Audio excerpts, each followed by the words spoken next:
हे माता रानी, जो भी इस वीडियो को लाइक करे उसके जीवन में हमेशा धन की वर्षा होती रहे और उसको कभी भी दुख की प्राप्ति ना हो। दिव्य माँ देवी को नमस्कार। फिर भी ये स्वीकार करना आवश्यक है कि कुछ ऐसे कार्य हैं जो संभावित रूप से माता रानी के क्रोध को भड़का सकते हैं। आज हम माता रानी के उन 13 पहलुओं के बारे में जानेंगे जो उनकी नाराजगी का कारण बन सकते हैं। जैसा कि हम नवरात्रि मनाते हैं, माता रानी की श्रद्धा और आराधना का गहरा महत्व है। इन 9 शुभ दिनों में भक्त उत्साह पूर्वक उनकी पूजा करते हैं और उनसे आशीर्वाद मांगते हैं। आज हम कुछ ऐसे कार्यों के बारे में जानेंगे जिनसे पूजनीय माता की अप्रसन्नता उत्पन्न होने की संभावना है। नवरात्रि का शुभ अवसर वह समय होता है जब भक्त उत्साह पूर्वक माता रानी की पूजा करते हैं, उनका उदार आशीर्वाद मांगते हैं। हालांकि कुछ ऐसे व्यवहारों से सावधान रहना महत्वपूर्ण है जो उसकी दिव्य कृपा के अनुरूप नहीं हो सकते हैं।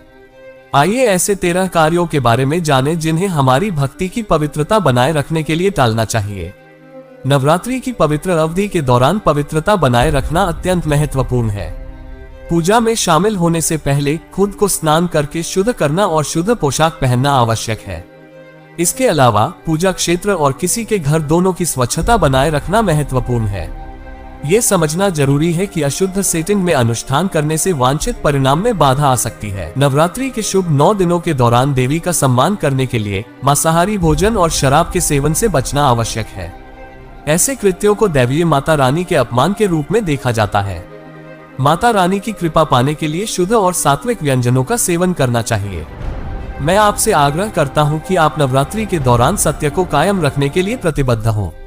ऐसा कहा जाता है कि माता रानी झूठ, अपमान, नकारात्मकता और असामंजस्य से अप्रसन्न हो जाती हैं।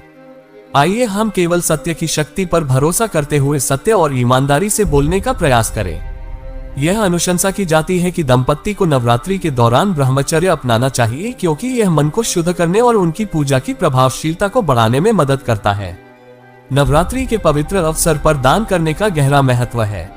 परोपकार के कार्यों के माध्यम से हमारे पास पूजनीय देवी मां को प्रसन्न करने और गरीबी की दुर्दशा को कम करने की शक्ति है। कम भाग्यशाली लोगों के प्रति अपनी करुणा बढ़ाएं और अपने साधनों और क्षमता के अनुसार पोषण, परिधान या मौद्रिक योगदान के रूप में सहायता प्रदान करें। नवरात्रि के दौरान माता रानी को प्रणाम करना अनिवार्य है। प्रतिदिन सुबह और शाम देवी मां की आरती करें, पवित्र अनुष्ठानों का पालन करें और उन्हें प्रसाद चढ़ाएं। पूजा के दौरान शुद्ध इरादे बनाए रखें और माता रानी की दिव्य उपस्थिति का चिंतन करें। नवरात्रि के पूरे शुभ अवसर पर दिव्य माता रानी को श्रद्धांजलि अर्पित करना अनिवार्य है। सुबह और शाम दोनों समय पवित्र आरती करके, निर्धारित अनुष्ठानों का पालन करके और उन्हें कोमलता से पोषण प्रदान करके देवी मां की अलौकिक कृपा को अपनाएं। इस पवित्र पूजा में शामिल होने के दौरान वेदाग भक्ति की स्थिति विकसित करें और माता रानी की उज्जवल उपस्थिति ध्यान में डूब जाए। ईर्ष्या, एक हानिकारक भावना, हमारे मन की शांति को बाधित करती है। जैसा कि हम नवरात्रि के उत्सव में भाग लेते हैं, आइए हम दूसरों की उपलब्धियों के प्रति ईर्ष्या रखने से बचें और अपनी संतुष्टि पर ध्यान केंद्रित करें। ये पहचानना अनिवार्य है कि प्रत्येक व्यक्ति को परमात्मा द्वारा अद्वितीय आशीर्वाद दिया गया है। दूसरों की उपलब्धियां प्रेरणा के स्रोत के रूप में काम करें और हमें अपनी आकांक्षाओं की प्राप्ति की दिशा में आगे बढ़ाएं। लालच एक अरुचिकर प्रवृत्ति है जो व्यक्तियों को नैतिक पतन की ओर ले जाती है। नवरात्रि के शुभ अवसर पर आइए हम खुद को ऐसे हानिकारक गुणों से दूर रखें और इसके बजाय दूसरों की सहायता करने की इच्छा अपनाएं। आइए हम ईमानदारी का नेक मार्ग चुनें और अपने साथी प्राणियों की संपत्ति और धन का लालच करने से बचें। पूरे नवरात्रि में शुद्ध मानसिकता बनाए रखना आवश्यक है। बुरे विचारों से दूर रहकर और आध्यात्मिक ध्यान पर ध्यान केंद्रित करके कोई भी व्यक्ति सकारात्मक सोच विकसित कर सकता है और भगवान के प्रति अपनी भक्ति को गहरा कर सकता है। विचारों की पवित्रता से ही माता रानी का सच्चा आशीर्वाद प्राप्त किया जा सकता है।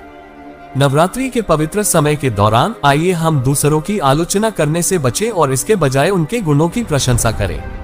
आइए हम अपना ध्यान आत्म सुधार और विचारशील कार्यों पर केंद्रित करें। पूजनीय देवी मां को फटकारने की गंभीरता को स्वीकार करना महत्वपूर्ण है, क्योंकि इसे सबसे गंभीर अपराध माना जाता है। 9 पवित्र दिनों की इस शुभ अवधि में माता रानी का अटूट श्रद्धा के साथ सम्मान करना अनिवार्य है। आइए हम उनकी पवित्र मूर्तियों और मंदिरों के प्रति किसी भी तरह की अपमानजनक अभिव्यक्ति से बचें। इसके अलावा आइए हम अपने रोजमर्रा के जीवन में सदाचार को अपनाएं, ईमानदारी से सत्य और आध्यात्मिकता के मार्ग पर चलें।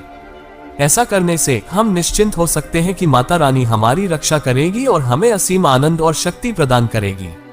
नवरात्रि की शुभ अवधि के दौरान इन 13 दिशा निर्देशों का पालन करके हम माता रानी के प्रति अपनी श्रद्धा दिखा सकते हैं और उनका आशीर्वाद प्राप्त कर सकते हैं। सच्ची भक्ति और सदाचार को माता रानी सबसे अधिक प्रिय है। आइए हम खुशी से नवरात्रि का पवित्र त्योहार मनाएं और दिव्य माँ की कृपा प्राप्त करें। देवी माँ की जय हो। और हमारे इस वीडियो को भरपूर प्यार दे ताकि आपको ऐसे ही जीवन में सफलता प्राप्त होते रहे। और चैनल पर नया तो सब्सक्राइब जरूर कर देना।